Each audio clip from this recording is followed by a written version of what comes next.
할렐루야. 신앙의 길은 험난합니다. 왜냐하면 그냥 살면 편하지만 정말 하나님의 말씀에 맞게 옳은 삶을 살려고 한다면, 또 하나님의 부르신 뜻에 따라서 살려고 한다면 정말 어렵게 살 수밖에 없습니다. 그래서 하나님의 뜻을 따라 걷는 사람들의 수가 적다, 이렇게 주님은 말씀했어요. 그 좁은 문, 좁은 길로 들어가라, 우리에게 이렇게 말씀하죠. 우리의 본성은 편안함을 추구합니다. 서는 것보다 앉아 있는 게 낫고, 앉는 것보다 누운 것이 훨씬 더 낫습니다. 그래서 누워버리면 잠들면 더 좋죠. 그래서 점점 어떻게 돼요? 게으름으로 빠져나가죠. 그러므로 편안함을 추구하는 본성을 가진 우리가 굳이 힘든 길을 선택하는 것은 어떻게 돼요? 옳아 보이지 않아 보일 수도 있기 때문입니다. 하지만 고생 뒤에 즐거움이 있듯이 신앙 또한 우리의 수고가 헛되지 않은 줄 믿으시기 바랍니다. 영광의 면류관으로 하나님께서 저와 여러분들을 어떻게 보상해 주시는 줄 믿으시기 바랍니다. 그게 있어요. 우리는 영광의 면류관이 있다는 거죠. 이게 중요합니다. 그래서 우리는 오늘도 묵묵히 믿음의 선배들의 발자국을 어떻게 해요? 따라가면서 때로는 고난의 현장에서 울었던 그 눈물도 우리가 함께 흘리기를 소망하는 겁니다. 그래서 이번 주가 고난 주간이죠. 그리고 금요일은 성금요일이라고 해서 주님이 십자가에 달린 날이기 때문에 그렇죠. 그리고 오늘 우리도 주일을 어떻게 돼요? 부활주일로 이렇게 지키게 되는 것입니다. 이 고난 주간에 예수님이 고난 다 당했는데 여러분들이 더 고난을 당할 이유는 없어요, 사실.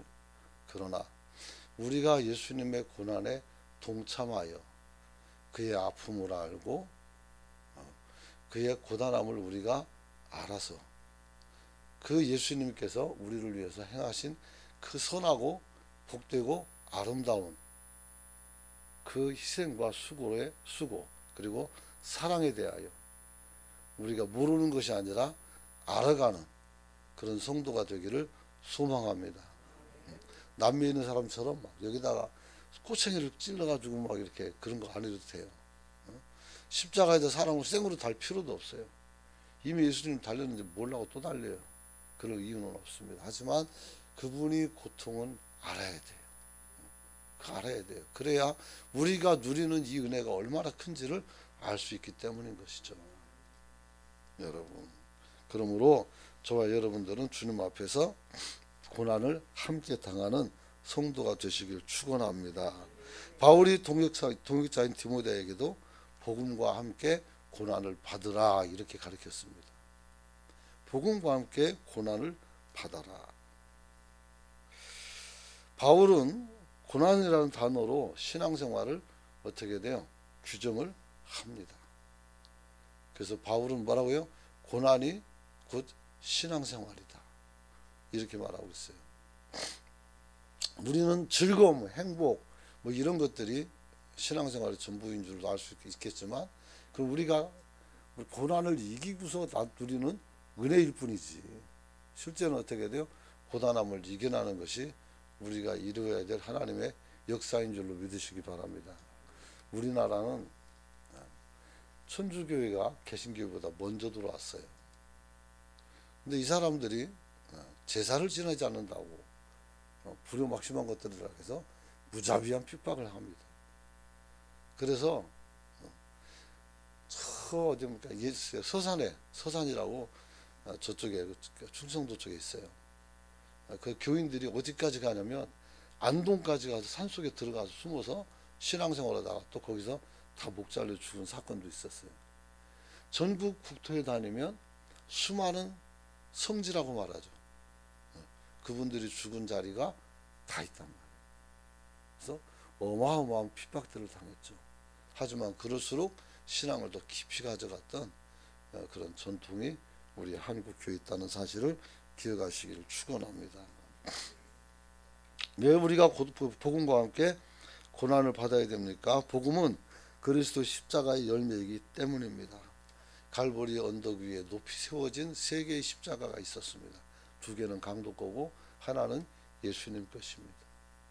그 가운데에 있던 그 십자가, 거기서 한 청년이 못에 박혀 죽어갑니다.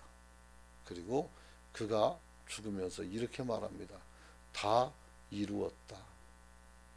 다 이루었다. 그래서 저와 여러분들이 주님 앞에 예수 믿어 천국 가게 된 줄로 믿으시기 바랍니다. 여러분, 오늘 거기에서 살과 물과 피를 쏟으시면서 죽어가셨던 이 고난, 이것이 바로 기독교의 본질이라는 겁니다.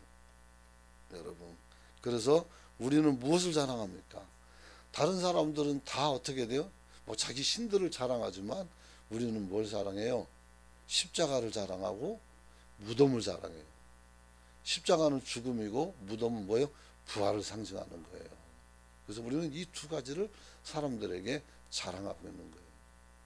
여러분, 오늘 바울은 이것을 하나님의 능력이라고 했어요. 또 파워 오브 갓 해가지고 하나님의 힘이다 이렇게 말했어요. 뭐가? 고난이. 그래서 우리가 고난을 당하면 어떻게 돼요? 우리는 그 고난을 통해서 더 응집하고 힘을 합해서 모든 것을 이겨나가게 되는 줄 믿으시기 바랍니다. 저도 강철은 아니 사람이라서 1년에 아니고 2년이나 3년 주기로 한 번씩 호되게 아파요. 되게 아픕니다. 그때 아프면 정신없이 아파요. 근데 이번에 그 정도까지는 아닌데 음성이 이렇게 좀 이렇게 여러분들 부끄럽게도 건강 관리 못해서 좋지 못합니다. 다음부터는 좋은 목소리로 설교할 수 있도록 잘 관리를 하도록 노력하겠습니다. 하지만 아프고 싶어서 아픈 것은 아니라는 겁니다. 근데 어쨌든 그랬어요. 고난주간 됐는데 첫날부터 이렇게 목이 안 좋아서 아침에도 고생을 하고 그러면서 이번 고난은 예수님의 고난이 아니라 내 고난인가? 이런 생각도 해본 적도 있습니다.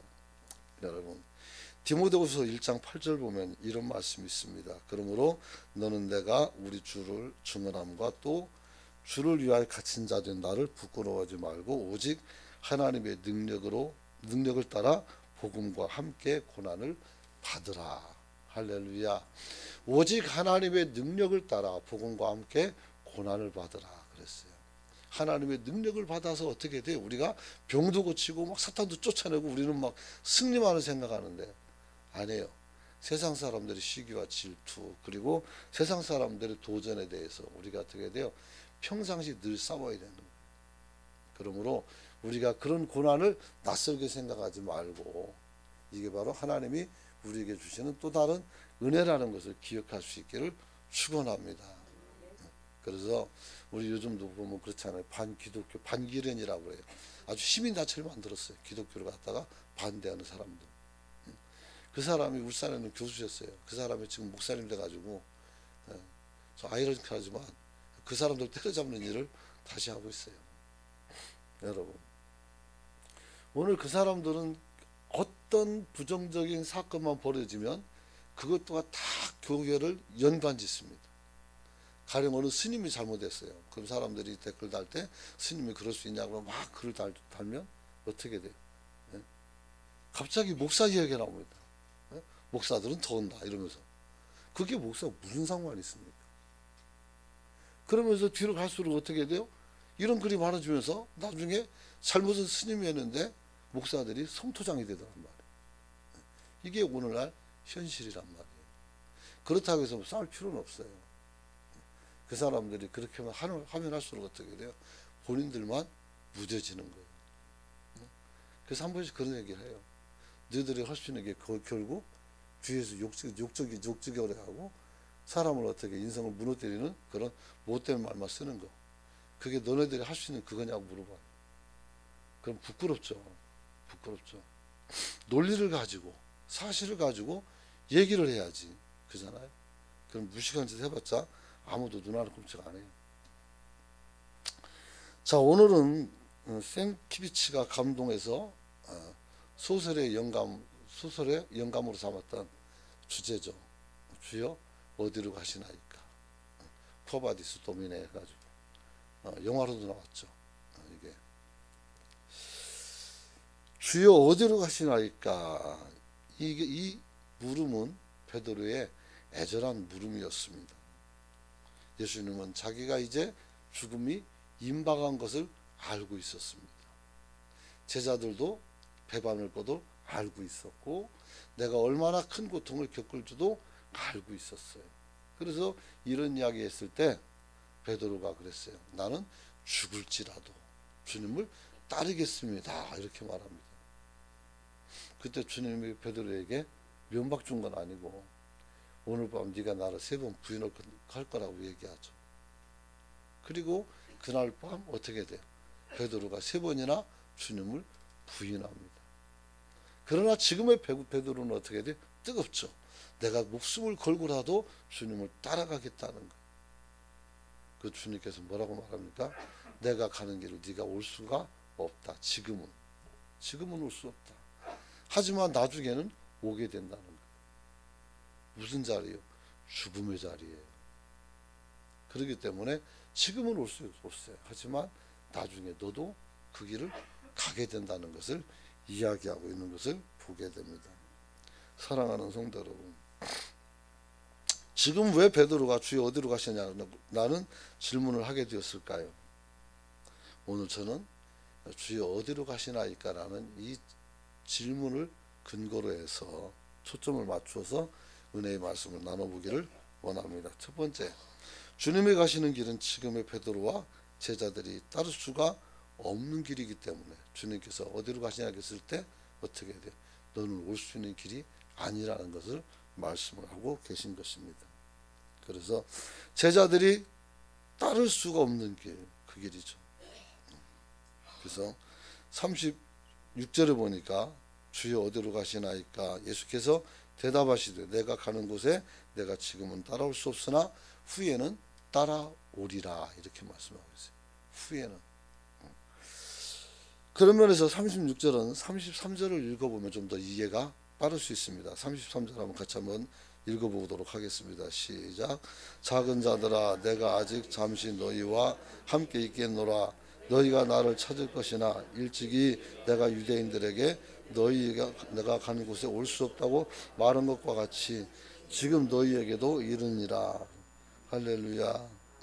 그래서 오늘 요한복음 8장 21절 보니까 이런 말이 있어요. 다시 이르시되 너희가 나를 찾다가 너희 죄 가운데서 죽겠고 내가 가는 곳에는 너희가 오지 못할 것이다. 그랬어요. 그래서 새벽에도 봤지만 이 바리새인들이 그 말 듣고 뭐라고 했어요?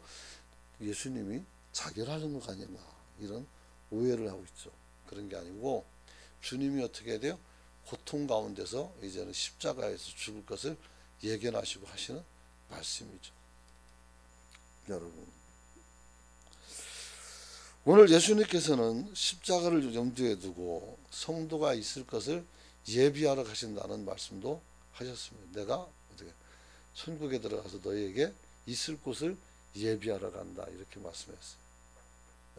그것을 예비하고 이제 우리를 부르시기 위해서 오늘 고난을 겪게 되는 줄 믿으시기 바랍니다. 여러분, 그래서 주님은 십자가를 지금 져야 되겠고 그 누구도 이것을 대신 줄 수도 없다는 것을 주님은 잘 알고 계셨습니다. 그래서 이후에 주님의 십자가를 지고 주님이 죽으신 이후에 또 부활하신 이후에 이제 제자들도 이 십자가를 지고 가게 될 것이란 말이에요. 그러니까 지금은 따라올 때가 아니라는 거예요. 지금은 주님 홀로 당하는 고난의 시기라는 거죠. 여러분, 때때로는 여러분들도 예수님과 비슷한 자리에 있을 때가 있어요.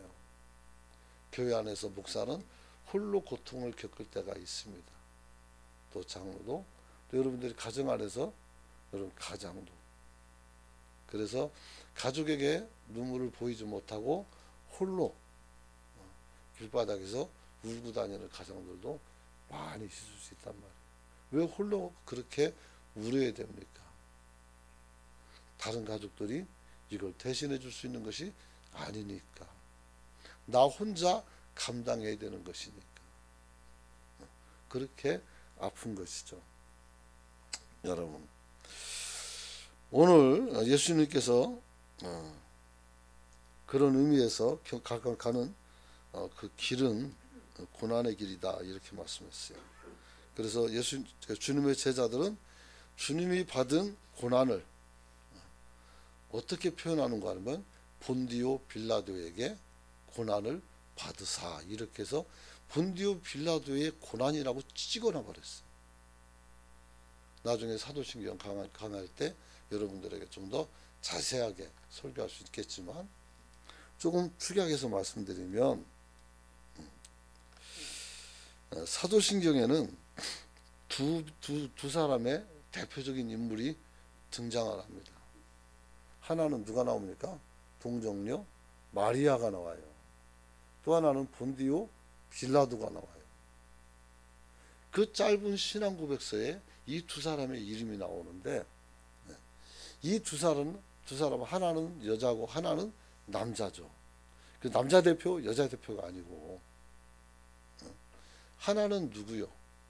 하나님의 뜻에 순종한 여인이고 하나는 좀 이따 보겠지만 예수님의 경고를 받으면서도 굳이 판결의 자리로 올라가서 자기가 마음에도 원하지 않고 자기도 이 재판이 틀렸다는 걸 알면서도 굳이 재판을 했던 빌라도 이야기가 나오는 겁니다. 사랑하는 성도 여러분, 오늘 빌라도는 예수를 심판하는 과정에서 매우 외롭고 고독하며 그리고 괴로운 가운데서 한 가지 질문을 합니다. 빌라도가 말하길 네가 왕이냐? 예수님이 대답합니다. 내 말과 같이 내가 왕이니라. 내가 이를 위해 태어났으며 이를 위해 세상에 왔나니 곧 진리에 관하여 증언하러 왔다. 이렇게 말씀합니다. 그러면서 진리에 속한 자는 내 음성을 듣느니라 이렇게 말합니다. 그러자 빌라도가 뭐라고 말합니까? 자, 38절 떠 있죠? 같이 읽어봅시다. 시작.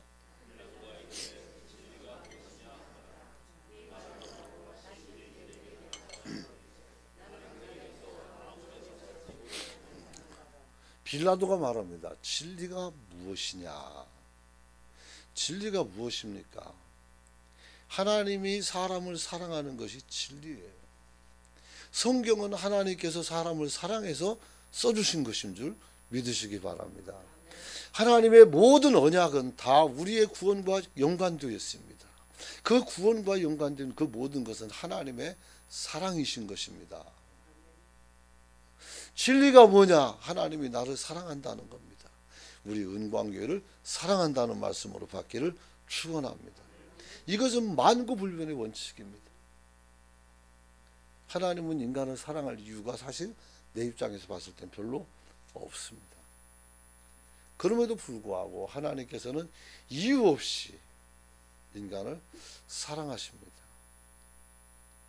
인간론에서 아담은 어떻게 돼? 거룩하게 창조되었습니다.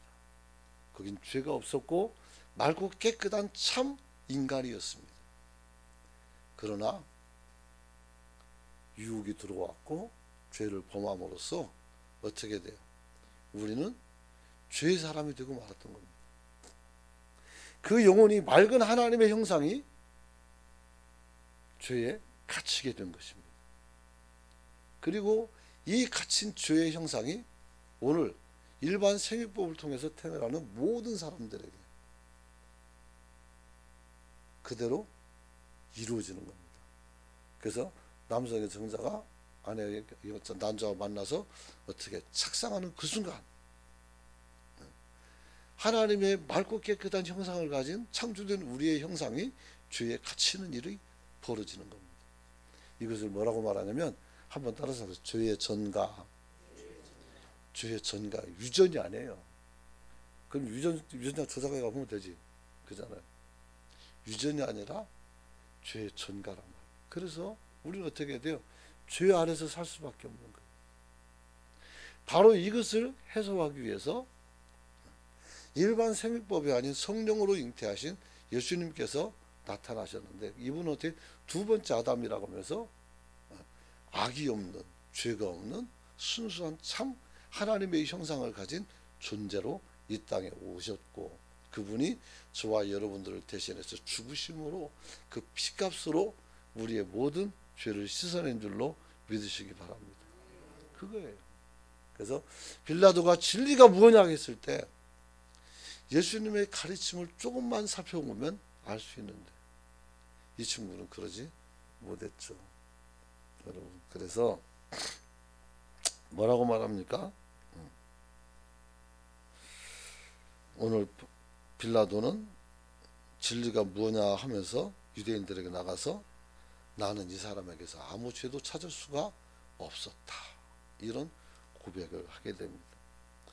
결국 그는 진리에 대해서 묻고 올바른 대답을 듣지 못하므로 하나님의 은총을 거부하고 비참한 인간성을 대표하는 사람이 되었던 겁니다. 그래서 오늘도 우리가 신앙 고백했지만 매번 예배 때마다 이 빌라도의 이름은 저주받은 이름이 되는 겁니다.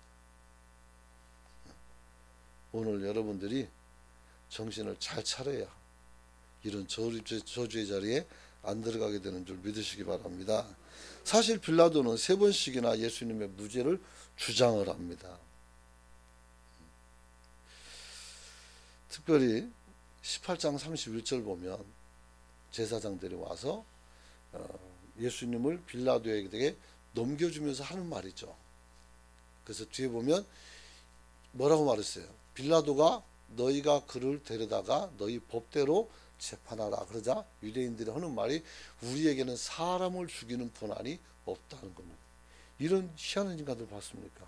법대로 사람 죽이는 법이 없으면 안 죽이고 그 법으로 어떻게 해요? 다스리면 되는 거예요. 근데 이 사람들의 목적은 어떻게 해야 돼요? 이 사람을 벌 주는 게 아니라 죽이는 게 목적이랍니다. 그러니 이 사람들이 악한 거죠.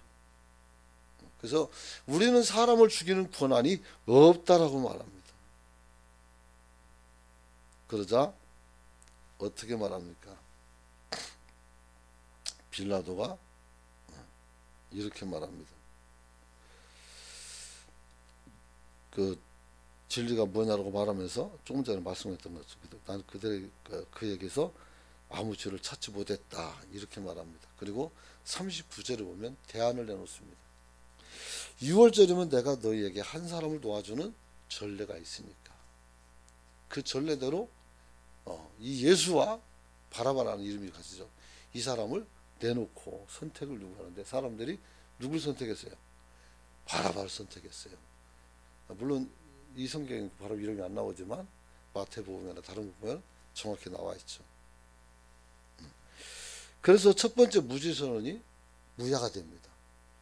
두 번째 무죄선언을 또 합니다. 19장에 가면 빌라도 4절에 보면 빌라도가 다시 밖에 나가서 말하되 이 사람을 데리고 너희에게 나오니 이는 내가 그에게서 아무 죄도 찾지 못한 것을 너희로 알게 하려 함이다, 이렇게 말합니다. 그래서 이 사람은 무죄자, 죄가 없어 라고 이야기합니다.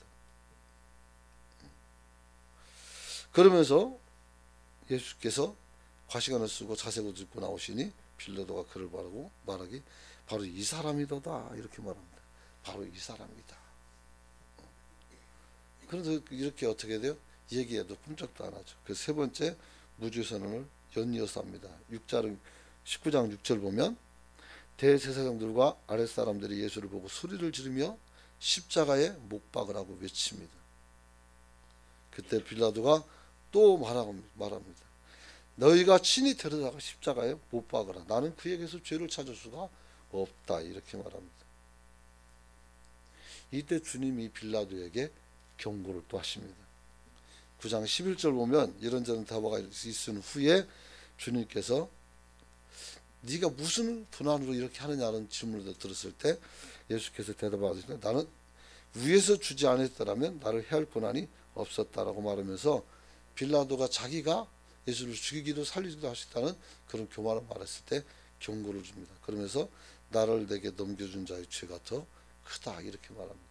그래서 네 주도 문제지만 뒷사람들의 주가 더 크다 이런 것을 이야기합니다. 그래서 12절 보니까 빌라도가 예수를 놓으려고 힘썼으나 유대인들이 소리를 지릅니다. 소리를 지릅니다. 이 사람을 놓으면 가이사의 충신이 아니다. 3년 동안 이스라엘 백성들을 잘 섬겼던 주님이셨습니다. 그 주님을 향해서 어떻게 해야 돼? 지금 그 사람들이 없이 해달라고 저를 죽이자고 외치는 거예요. 병 고친 사람도 있을 것이고 말씀을 듣고 감동을 받은 사람도 있었을 거예요. 그러나 어떻게 돼? 지금은 고난의 시간이라 모든 사람들이 다 예수님께 등을 돌리고 그를 죽이자 이렇게 말합니다. 그래서 결국은 빌라도가 어떻게 됩니까? 13절 보니까 재판석에 앉았더라 그랬어요. 그러면서 빌라도가 이렇게 말합니다. 14절 말씀 같이 한번 읽어봅니다. 시작. 이날은 유월절의 준비일이요 때는 육시라. 빌라도가 유대인을 보라 너희 왕이로다. 그러니까 이 사람들이 소리를 지르면서 없애라 죽이라 외칩니다. 우리에게는 왕이 없다고 말합니다. 가이사 외에는 우리에게 왕이 없다고 말합니다. 이스라엘 왕은 하나님이십니다. 그런데 하나님을 정면으로 부족하면서 어떻게 돼요? 예수님을 핍박하는 그런 모습이 있습니다. 그들은 외칩니다. 없이 하소서 없이 하소서 그를 십자가에 못 박게 하소서. 또 묻습니다. 내가 너희 왕을 십자가에 못 박을까? 그랬더니 대제사장이 말합니다. 가이사에는 우리에게는 왕이 없나이다 그랬어요. 그 말을 듣고 16절에 보니까 예수를 십자가에 못 박도록 그들에게 넘겨줬다 그랬어요. 빌라도는 최선을 다해서 예수님의 무죄를 입증했으나 무기력해서 예수를 십자가에 못 박으라는 군중들의 외침을 어떻게 돼요? 외면하지 못했던 것입니다. 그들의 압력 앞에서 무릎을 꿇었고 자기의 권좌를 유지하기 위해서 타협을 하게 되었던 것입니다. 결국 빌라도는 자신을 포기하게 되었고 요세푸스의 기록에 보면 그는 자살해서 생을 마감했다라고 기록합니다. 예수님을 팔아먹은 유다도 자살로 인생을 마감했고 또 예수님을 심판했던 빌라도도 얼마나 회한이 많았을까. 가만히 생각해 보면 차라리 변호라도 안 했더라면 차라리 무죄라도 몰랐더라면 훨씬 좋았을 텐데 얼마나 많은 갈등과 얼마나 많은 괴로움이 그에게 있었을까. 더군다나 죽었던 예수님이 부활했고 그리고 승천하고 그를 따르는 무리들은 점점 늘어나며 방언과 기적을 통해서 어떻게 돼요? 교회가 폭발적으로 성장하고 있는 그 모습을 봤을 때 이 사람의 마음은 어땠을까 하는 생각을 한 번씩 가져볼 때가 있습니다. 그렇죠. 그러게 됐죠. 두 번째는 주님께서 가시는 길은 제자들이 따를 수 없었던 것은 주님께서는 언제나 고난의 정점에 살았기 때문인 것을 우리가 알아야 됩니다. 우리가 바른 길을 간다는 것은 어떻게 돼요? 우리가 가지고 기본적으로 자신의 욕망을 억제하고 자신의 생각을 어떻게 내려놓고 옳음을 향해서 어떻게 돼요? 우리가 순응하고 따라가는 것입니다. 우리가 하나님을 믿는다고 했을 때 그 믿음은 완전 믿음이어야 합니다. 불완전한 믿음은 어떻게 돼요? 사단이 틈을 탑니다. 그래서 완전 믿음을 요구하는 겁니다. 그게 바로 뭡니까? 부르심에 합당한 삶을 살라는 겁니다. 하나님이 나를 왜 불렀는지, 그렇다면 그 부름을 안다면 그 부름에 맞게 살아가는 것입니다. 아브라함은 어떻게 돼요? 아브라함은 부르신 그 목적에 맞게 하나님께서 지시하는 곳으로 갔고 거기에서 어떻게 돼요? 성실하게 가문을 이끌기 위해서 노력하고 수고하죠. 그리고 이 약속은 어떻게 요셉까지 이어지게 되고 그렇죠. 그리고 나중에 모세가 이어받고 그래서 각각의 하나님께서 자기를 부르신 그 부름에 따라 어떻게 돼요? 적극적으로 신앙 안에서 순종하고 살았다는 사실입니다. 오늘 주님께서도 어떻게 돼요? 고난의 정점에 계셨다는 거예요. 베드로에게 말하죠. 기특하게 목숨까지 버리겠다고 말했지만 주님은 이렇게 말합니다. 닭 울기 전에 네가 나를 3번 부인할 것이다. 결국은 어떻게 해야 돼요? 너희들은 이곳에 올 수가 없다는 거죠. 예수님이 어떻게 고난당할 때 베드로는 불을 펴놓고 앉아있어서 예수님을 쳐다보고 있었습니다. 그때 조그마한 여자아이가 너도 그 닭이 아니라고 물었을 때 어떻게 해야 돼요? 펄쩍 뛰면서 부인을 하죠. 그리고 저주까지 합니다. 이것을 3번씩이나 해요. 수원제일교회 가면은 그래서 종탑에 보면 십자가가 달리는데 그 옆에 또 종탑이 있는데 거기에 닭이 달려있어요. 닭. 치킨을 못 먹어서 병난 게 아니고 그게 베드로의 닭이란 말이에요. 그래서 베드로의 닭을 보고 어떻게 돼요? 우리도 주님 배신하지 말래 이거죠. 여러분, 오늘 주님은 평생 고난을 받았습니다. 전생에게 고난의 연속이었어요. 태어날 때도 고난이죠. 하나님이 사람 된다는 건 정말 어렵고 힘든 일입니다. 말구에 태어난 것도 고난이고 태어나자마자 도망가야 되는 것도 고난이었습니다. 자라는 과정도 고난이었죠. 목수의 가정에서 집에서 일을 도우면서 가난한 그 시절을 보내야 됐고, 어른이 되었어도 어떻게 돼요? 주님께서는 이렇게 말하죠. 사역하면서도 여우도 불이 있고 궁중의 새도 집이 있으되 인자는 머리 둘 곳이 없다. 돈 많으면 내가 집 한 채 사줬으면 좋겠는데, 그죠? 근데 그런 사람이 하나도 없었다는 것이죠. 이렇게 고난의 생애를 사신 예수님께서 십자가 지기 전과 십자가를 지고 어떻게 돼요? 고난을 또 당하시고 그 고난을 통해서 우리를 살리는 줄로 믿으시기 바랍니다. 여러분, 특별히 십자가 고통은 다른 고통보다 훨씬 더 고달픈 것이었어요. 그래서 3가지 고난이 있는데, 첫 번째는 주님은 육체적 고난을 당합니다. 채찍으로 맞았고 멸류관을 쓰고 뺨도 맞았고, 그 다음에 십자가에 매달려서 당하는 아픔이 있었습니다. 십자가형은 아주 잔인하기로 소문난 그런 형틀입니다. 그래서 예수님은 빨리 돌아가셨지만 그 글을 읽어보니까 어떤 사람들은 일주일씩은 안 죽어요. 그래서 거기 매달려서 어떻게 돼요? 밤새 소리 지르는 거예요. 아프니까. 그리고 자기를 못 박은 사람을 저주하고 막 사람들을 저주하고 막 온갖 욕설을 다 하고 시끄러져 살다가 나중에 기운 빠지면 이제 죽는 거죠. 그래서 그렇게 뭐 쉽게 죽고 그런 게 아니죠. 근데 주님은 전날 하도 많이 맞기도 했고 그렇기 때문에 좀 빨리 간 건 아닌가 하는 생각이 들기도 하고 그래요. 그래서 인간이 상상할 수 없는 아픔을 당했죠. 또 주님이 당하신 고난은 심리적인 고통이 있었습니다. 그는 배신의 고난이죠. 자기 제자들이 자기를 배신할 것을 알고 있어요. 그리고 앞에서 충성을 찾을 때 그 가증함을 보면서 얼마나 열이 받을까요? 얼마나 마음이 아팠을까요? 가룟 유다 같은 경우는 어떻게 돼요? 주님 앞에 같이 이렇게 막 팔도 씻어주고 막 물그릇에 손도 같이 닦고 그러는데 아주 대놓고 말해요. 네가 나를 팔 거라고. 베드로는 어떻게 돼요? 조금 있으면 자기를 부인할 걸 알고 계신데 큰 소리 치는 거 보니까 좀 연민의 정도 생기고 그러지 않았을까 하는 생각을 가져봅니다. 3번째는 주님이 당하신 영적 고통이 있습니다. 그것은 아버지와의 단절입니다. 그래서 마지막 십자가에서 달려 죽으시면서 엘리 엘리 라마 사박다니, 그래서 아버지 나를 왜 버리시려고 합니까? 이러면서 죽으셨죠. 그래서 이게 문제가 하나님이 나와 어떻게 돼? 단절, 끊어졌다는 거예요. 그래서 제가 지옥을 얘기할 때 그랬죠. 그렇게 말했죠. 지옥은 하나님과의 단절이다 이렇게 말했죠. 그 단절의 공포는 생각보다 어마어마하죠. 어마어마하죠. 그렇죠. 그래서 오늘 예수님께서는 어떻게 돼요? 이런 아픔을 다 겪었다는 것입니다.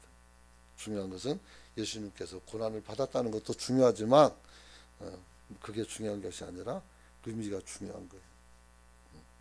그래서 그는 그 고난을 통해서 우리를 구원받은 성도로서 풍성한 삶을 살고 누리도록 우리 길을 열어주신 줄로 믿으시기 바랍니다. 그렇죠. 그래서 오늘 이사에서 보면 그는 실로 우리의 질고를 지시고 우리의 슬픔을 당하였거늘 우리는 생각하기를 그는 징벌을 받아 하나님께 맞으며 고난을 당한다 하였노라. 그가 찔림은 우리의 허물 때문이요 그가 상함은 우리의 죄악 때문이라. 그가 징계를 받음으로 우리는 평화를 누리고 그가 채찍에 맞음으로 나음을 얻었더라 그랬어요. 할렐루야. 바로 이런 것을 이루기 위해서 주님께서 어떻게 돼요? 홀로 그 십자가를 지고 가서 거기서 홀로 죽임을 당하는 겁니다. 제자들은 도망가고 남겨진 사람도 없는 상황 속에서 얼마나 고독했을까. 마태복음 보면 좀 위로가 되는 것이 예수님이 십자가에서 마지막 죽음을 맞을 때 어둠이 내리고 지진이 나는 것을 보고 분명히 이런 고백을 합니다. 아, 이제 보니까 이 사람 진짜 하나님의 아들인가 보다. 이분은 진짜 하나님인가 보다. 이런 말을 하죠. 결국은 제자들이 하나님의 아들이라고 칭송하는 것이 아니라 예수를 못 박았던 사람이 옆에서 보고 어떻게 돼요? 하나님의 아들임을 고백하는 희한한 일이 벌어지죠. 여러분, 우리는 우리의 신앙을 잘 지켜 주님을 따라가는 성도가 되시길 축원합니다. 마지막으로 제자들이 주님을 따르지 못했던 것은 십자가 고통을 통해서 우리를 구속했기 때문에, 이거는 주님의 구속 사역이에요. 여기에는 우리가 들어갈 자리가 없어요. 예수님 혼자 가야 되는 길이고, 이제 주님께서 우리에게 맡겨주신 일이 있단 말이에요. 그게 뭐라고요? 전도하는 일인 줄로 믿으시기 바랍니다. 그래서 기독교는 처음부터 어떻게 돼요? 전도하면서 성장하는 교회예요. 성도들도 어떻게 해야 돼요? 전도하기 시작했고 그것을 어떻게 생활화시켰어요. 한국교회가 성공하게 된 것은 전도에 성공했기 때문에 그래요. 전도에. 네비우스 같은 경우도 전 세계에서 우리만 성공을 했어요.